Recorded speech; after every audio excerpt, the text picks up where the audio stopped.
Autumn in Maplewood, Ohio was Eleanor Parker's most beloved season. She woke up early every morning to tend to her backyard vegetable garden, and spent her afternoons volunteering at the neighborhood library. Her retirement life after 40 years as a librarian was more fulfilling than she had ever imagined. Eleanor's only son Brian worked as a middle manager at a local manufacturing company. He had inherited his mother's gentle nature, and while he wasn't particularly outstanding during his school years, he was earnest and responsible, earning the trust of his colleagues. His wife Michelle, whom he had married 5 years ago, had a bright and sociable personality. She was more outgoing than Brian and was often the center of attention at neighborhood ladies' lunches and school events. And then there was their son Tyler, who meant everything to Eleanor. He was an 8-year-old third grader who called his grandmother, Grandma Ellie, with affection. Tyler was a curious child who always wanted to learn new things. He loved reading and would become completely absorbed in the books that Eleanor borrowed from the library for him. Once a month, Eleanor made sure to invite Tyler to her home for quality time together. It was their special time from morning until evening, just the two of them. They would cook together, observe insects in the garden, and Eleanor would read him adventure novels from her youth. Tyler would always listen to his grandmother's stories with sparkling eyes, clapping his hands and exclaiming, "Grandma Ellie, that's amazing." Brian and Michelle also cherished the time Eleanor spent with Tyler. Michelle, in particular, expressed her gratitude. For Eleanor, her relationship with her son's family was ideal. Last month's time with Tyler was particularly memorable. The two of them went to a nearby park and collected autumn leaves to make pressed flowers. Tyler picked up colorful leaves and said, "Grandma Ellie, when I grow up, I want to travel the world with you." Eleanor squeezed her grandson's hand and smiled, "That sounds wonderful. But first, you need to study hard at school." Tyler was popular at school too. His grades were excellent, especially in language arts and science. He had many friends who often came to play at his house. Brian and Michelle watched their son's growth with pride. Neighbors often said, "The Parker boy is such a good child." The family of 3 lived in a new residential development about 15 minutes by car from Eleanor. While Brian's income wasn't particularly high, they lived a modest but happy life. On weekends, the family would go on picnics or invite Eleanor for dinner. Eleanor had been living alone since losing her husband 10 years ago, but having her son's family nearby meant she never felt lonely. Tyler's presence especially brought vitality and joy to her life. Watching her grandson grow was Eleanor's greatest pleasure. On a Tuesday morning in October, Eleanor was awakened by the sound of the telephone ringing. Looking at the clock, she saw it was 5:30 a.m. Phone calls at such an early hour were extremely rare. A bad feeling crossed her mind. She hurriedly got out of bed and headed to the living room phone. "Hello, Parker residence." "Mom." It was Brian's voice. But it wasn't his usual gentle voice. It was trembling, as if he were crying. "Brian? What's wrong?" Eleanor's heart began to pound violently. "Mom, Tyler. Tyler was in an accident." Can you imagine making $10,000 a month just from YouTube, all from home? That's exactly what I did with Reddit Stories. No face, no voice. Check a link in the description if you're curious. Accident. Is he hurt? Which hospital? I'll come right away, Eleanor replied frantically. Mom, listen. Tyler is already. Brian's voice broke off. Michelle's crying could be heard from the other end of the phone. What are you saying? Brian, speak clearly. Eleanor's hands began to shake. Tyler is dead, Mom. Last night, he was hit by a car. He was taken to the hospital, but it was too late. The strength drained from her hand holding the phone. A sensation of the world spinning overwhelmed her, and Eleanor collapsed onto the sofa. She couldn't breathe. Her chest hurt so much she thought her heart might have stopped. That can't be, that's impossible. Tyler was fine last night. You said he was working hard on his homework. Mom, you need to accept reality. Tyler is dead. He's never coming back. Brian's voice was filled with despair. Eleanor remained speechless for a while, still holding the phone. Her mind went blank, unable to think of anything. Tyler's smile appeared and disappeared repeatedly in her mind. The pressed flowers they made together last month. Grandma Ellie, when I grow up, I want to travel the world with you. Those sparkling eyes. Mom? Can you hear me? Brian's voice seemed to come from far away. Tell me the details. What happened? Eleanor finally managed to squeeze out her voice. Last night around 8 o'clock, Tyler was on his way home from a friend's house. When he was trying to cross Main Street, he was hit by a speeding car. The driver was drunk.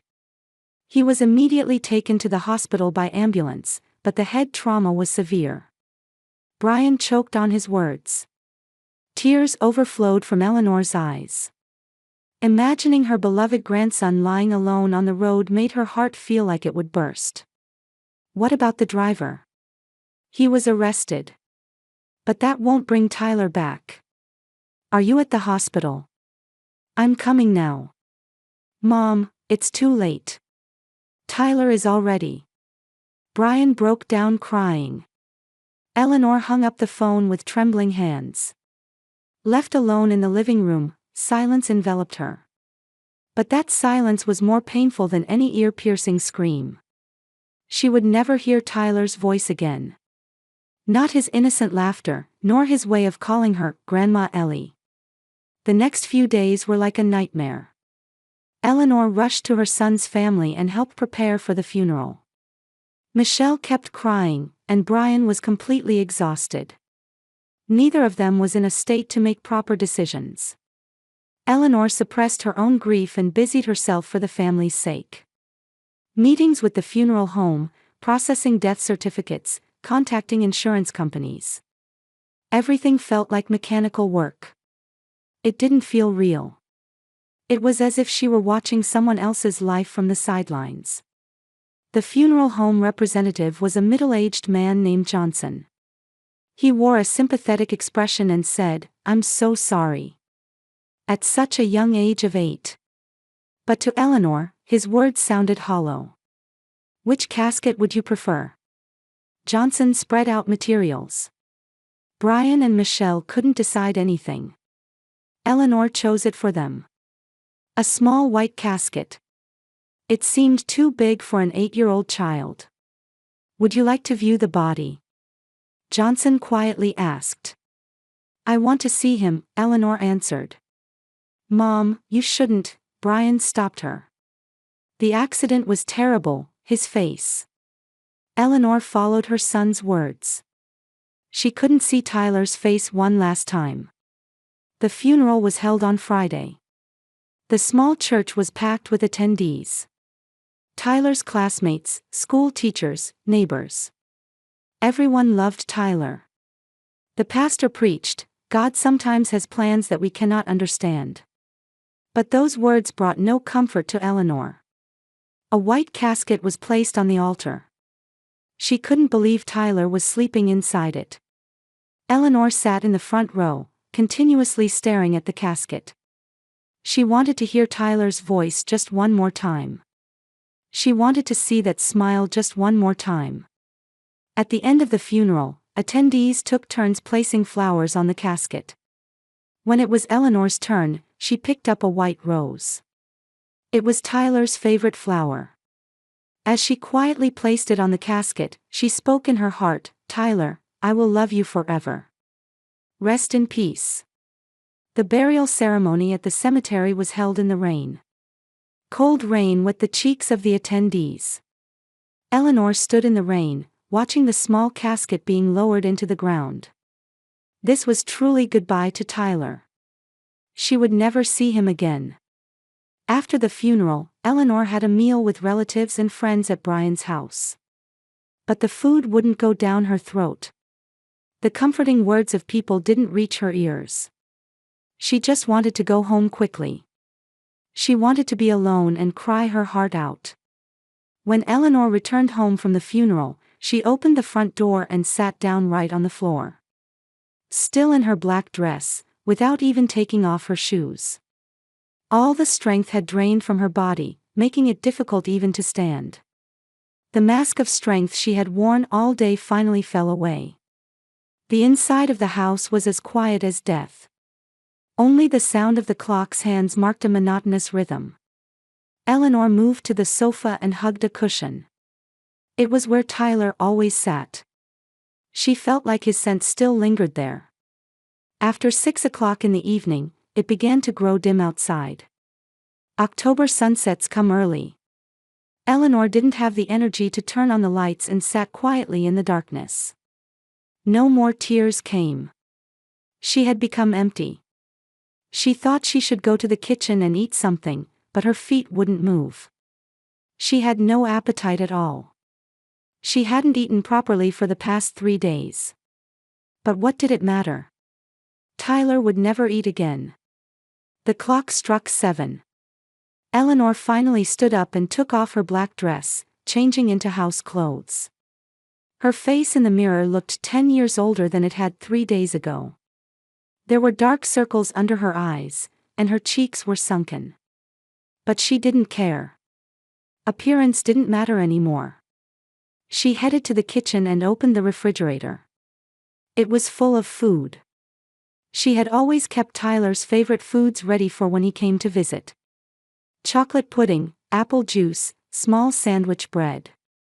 All things that were no longer needed. Eleanor closed the refrigerator door and returned to the living room. Looking out the window, she saw street lights beginning to flicker on. The evening scenery that she would usually find beautiful now looked faded. It was as if all color had been drained from the world. Then, she heard a small sound from the direction of the front door. Something like footsteps, like something moving. Eleanor listened carefully. Was it the wind? Or perhaps a stray cat? But the sound continued. She felt like someone was outside. Eleanor stood up and headed to the front door. Before opening the door, she checked outside through the peephole. In the dim light of the street lamp, she could see a small shadow.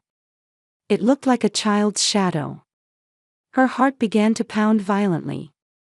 "Who's there?" Eleanor called out with a trembling voice. "Grandma Ellie." The moment she heard that voice, Eleanor's world stopped. She must have misheard. That couldn't be possible. But that voice was unmistakably Tyler. Eleanor hurriedly removed the door chain and opened the door. Standing in front of the entrance was definitely Tyler. However, his appearance was tragic.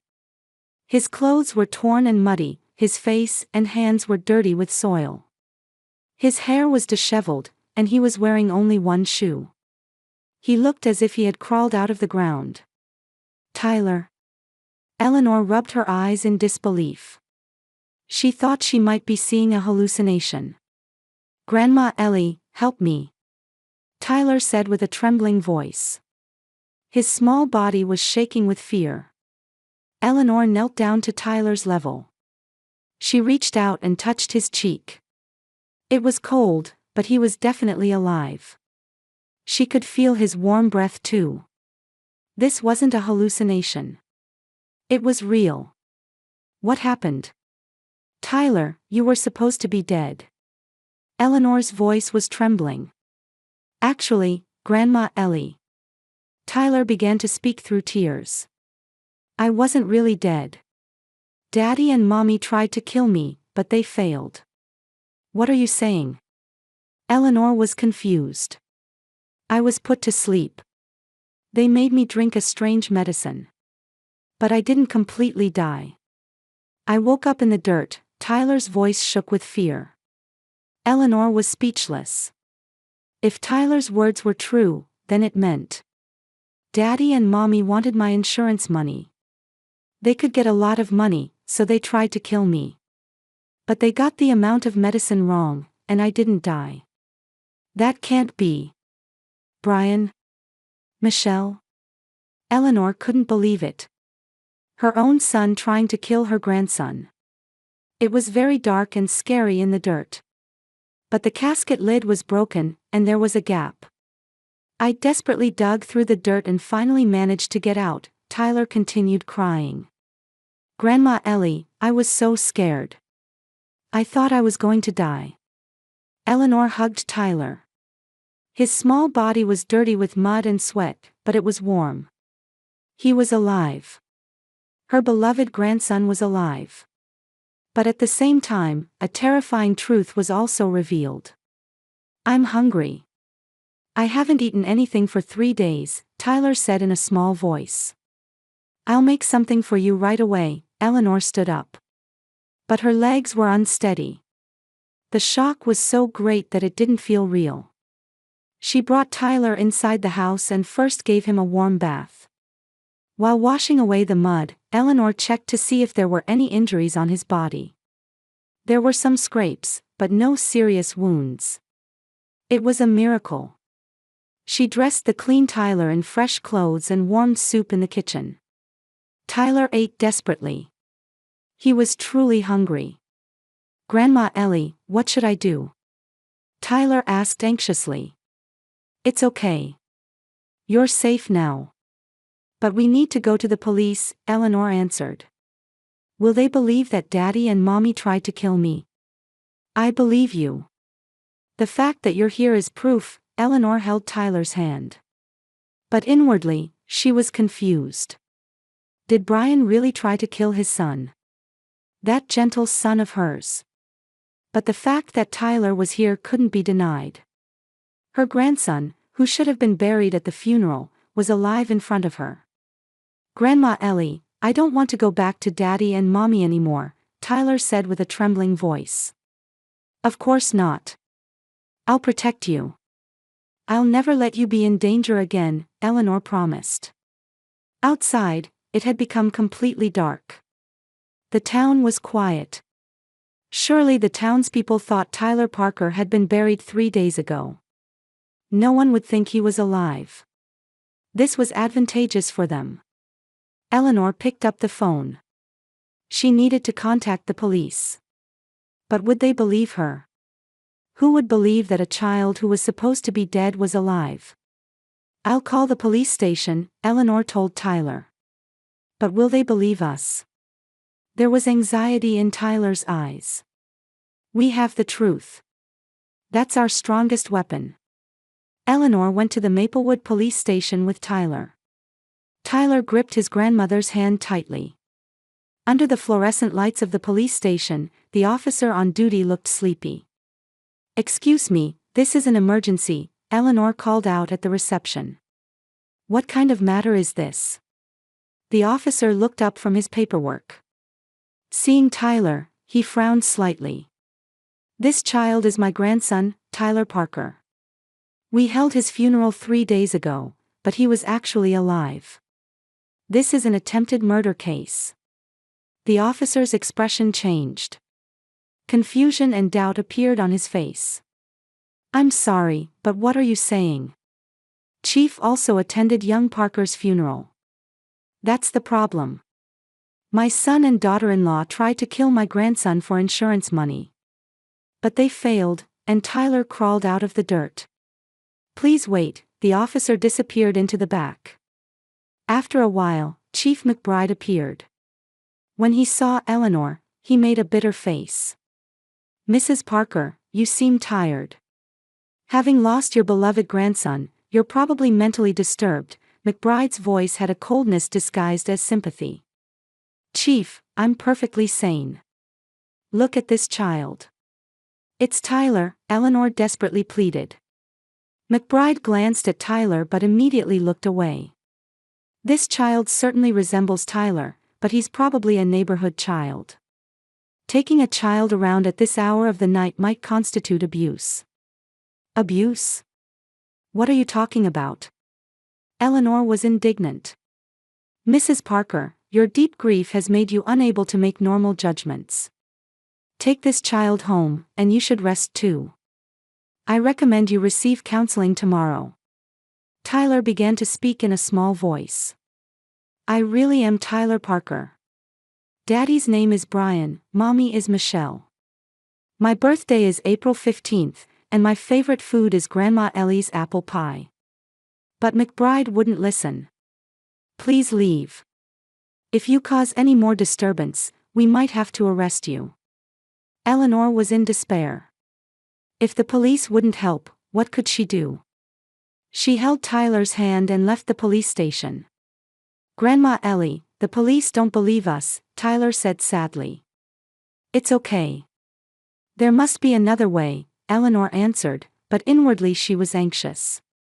The next morning, Eleanor thought of a different approach. She decided to contact the medical examiner at the hospital. Eleanor visited the hospital and requested a meeting with her. Dr. Chen, I'm sorry to bother you when you're busy. I'm Eleanor Parker. Mrs. Parker. Oh, Tyler's grandmother. My condolences, Sarah's expression was serious. Actually, Tyler is alive, Eleanor got straight to the point. Sarah showed a surprised expression. What do you mean by that? Eleanor had brought Tyler with her. When Sarah saw him, her face changed color. Could it be? Doctor, have you noticed something? Eleanor felt hope. Sarah looked around and then lowered her voice. Actually, there were questions about Tyler's death certificate. The doctor who signed it was a non-existent person. But I was told to overlook it due to pressure from above. Pressure from above. From the police chief and the mayor. They said, the family wants it this way. But I thought it was strange. Sarah continued. Also, the photos from the accident scene didn't match the injuries listed on the death certificate. It said head trauma, but in the photos, there were no traces of external trauma. Why wasn't an autopsy performed? Eleanor asked. Because the family strongly refused. Brian and Michelle said they didn't want to make the child suffer anymore. But thinking about it now, that was probably part of the plan too. Sarah examined Tyler thoroughly. The traces of soil remaining on his body, the dirt under his nails, and above all, the consistency of his testimony. Everything supported his story. I can't believe it. You really were buried alive, Sarah said with a trembling voice. Doctor, the police wouldn't take us seriously. What should we do? Let's contact the state police. The local police may be corrupt. Also, we should probably report this to the FBI. Insurance fraud is a federal crime. With Sarah's cooperation, the situation progressed rapidly. State Police investigator James Ryder rushed over and listened to Tyler's testimony in detail. At the same time, FBI agent Angela Thompson also arrived. We have been investigating insurance fraud in this area for some time, Thompson explained. Brian Parker's company was heavily in debt and had made several suspicious insurance contracts. The investigation proceeded swiftly. First, they dug up the grave where Tyler had been buried. The casket was empty. The lid had been broken from the inside, and small handprints remained in the soil. Investigation of the funeral home revealed that Johnson had prepared a fake body. He had received $50,000 from Brian. The casket used was the cheapest Chinese-made one with weak fasteners. Moreover, it had been buried at only 3 feet deep instead of the usual 6 feet. We cut costs with shoddy work, Johnson confessed. I never thought the child was actually alive. Drug tests detected powerful sedatives in Tyler's body. While it wasn't a lethal dose, it was normally enough to cause unconsciousness for several hours. However, Tyler's small build and the adrenaline released from fear had weakened the drug's effects. The arrest of Brian and Michelle was dramatic. The two were in the process of receiving insurance money and had already received part of it. Their alibis also crumbled one after another. The son had significant debts, Thompson explained. He was on the verge of bankruptcy due to gambling and failed stock investments. Tyler's $5 million life insurance was what he saw as the only solution. Police Chief McBride was also arrested. He had received $100,000 from Brian and obstructed the investigation. The mayor was also suspected of involvement, and the entire town was shaken by a major corruption scandal. Local newspaper reporter Michael Davis had been pursuing the irregularities of Brian's company for some time. His articles made the case national news. Headlines reading, "Miraculous Survival, 8-year-old boy exposes insurance murder," appeared in newspapers across America. Tyler's testimony became decisive evidence in the trial. He bravely told the truth in court. Eleanor watched her grandson from the gallery and was proud of his courage. The verdict was harsh. Brian received 25 years for attempted murder, insurance fraud, and child abuse. Michelle received 20 years as an accomplice. McBride got 15 years for bribery and obstruction of justice. Funeral director Johnson also received a 10-year prison sentence for aiding fraud. Justice has prevailed, Eleanor hugged Tyler outside the courthouse. "Grandma Ellie, we can be together forever now," Tyler said happily. "Of course. We'll never be apart again," Eleanor promised. The case shocked the entire nation and led to reforms in the insurance industry. A new system to monitor corruption in local police was also introduced. The town of Maplewood was deeply wounded, but with the truth revealed, it slowly began the healing process. A year later, Eleanor and Tyler had moved to a small town called Greenville, 2 hours by car from Maplewood. Their new home was a small cottage by a lake, much smaller than their previous house, but it was enough for the two of them. Most importantly, there were no sad memories from the past here. Tyler had transferred to the local elementary school and was making a fresh start as a 4th grader. During the first few months, he often woke up from nightmares in the middle of the night, but with the help of a professional counselor, he was gradually recovering. He had made new friends at school and had become particularly close to a girl in his class named Emily. "Grandma Ellie, today at school, the teacher praised my composition," Tyler reported while helping prepare dinner. "Really? What kind of composition did you write?" Eleanor asked with a smile. "The theme was My Hero, and I wrote about Grandma Ellie. The world's strongest and kindest grandmother who protected me." Tears welled up in Eleanor's eyes. For the past year, she had desperately tried to restore Tyler's smile. Sometimes she wasn't sure if she was making the right choices. But seeing Tyler now, it felt like everything had been worthwhile. Through legal proceedings, Eleanor had officially become Tyler's legal guardian. Brian and Michelle were serving their sentences and had been stripped of visitation rights. Tyler himself said he never wanted to see them again. For Eleanor, this was also sad. Brian had been her son, after all. But Tyler's safety and happiness took priority above all else. After the incident, many letters and donations arrived from across the country. They came from people moved by Tyler's brave testimony and his grandmother's love. Among them were words of encouragement from families who had experienced similar difficulties.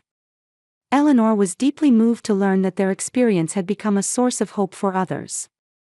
The neighbors also warmly welcomed the two of them. The Joneses, who lived next door, were a couple in their 70s who cherished Tyler like their own grandson. Mr. Jones was a former teacher and sometimes helped Tyler with his homework. "Eleanor, you're a wonderful grandmother," Mrs. Jones said while drinking tea. "Looking at that child, you can clearly see he's being raised with love." "On the contrary, I'm learning a lot from Tyler," Eleanor replied. "His strength and positive attitude always amaze me." Tyler was indeed strong. Despite that terrifying experience, he hadn't given up on trusting people. He truly trusted his new school teachers and friends, living each day to the fullest. Sometimes Eleanor found herself gaining courage from her grandson. On weekends, the two would walk by the lakeside or go to the library. Tyler still loved reading and was absorbed in adventure novels. Sometimes they cooked together or grew vegetables in the garden. Each ordinary moment of daily life was a precious treasure for both of them. On the anniversary of the incident, a year later, the two sat on a bench by the lake watching the sunset. The orange sky reflected on the lake's surface, creating a beautiful scene. "Grandma Ellie, I'm happy," Tyler said quietly. "So am I." "Because you're here with me," Eleanor put her arm around Tyler's shoulder. "I'm really glad I was able to get out of that dirt back then. If I had died then, I wouldn't have been able to be with Grandma Ellie. But you were alive. That's what matters most." "Right. We're a real family, aren't we?" Tyler looked up and said. "There are things more important than blood ties. That's love and trust. We have that, so we're a real family." The sound of birds could be heard from across the lake, as if announcing the beginning of a new day. Eleanor and Tyler walked home hand in hand. Tomorrow, they would create new memories together again. In the town, various reforms had been implemented following the incident. Strengthening of child protection systems, improvement of insurance industry oversight, introduction of external audit systems for local police. Tyler's brave testimony had brought about many changes. Eleanor sometimes thinks that life can bring unexpected trials. But if you have the desire to protect those you love, you can overcome any difficulty. And a real family is not about blood relations, but bonds connected by caring hearts. The evenings in Greenville were peaceful and beautiful. Eleanor and Tyler's new life continued quietly but surely forward.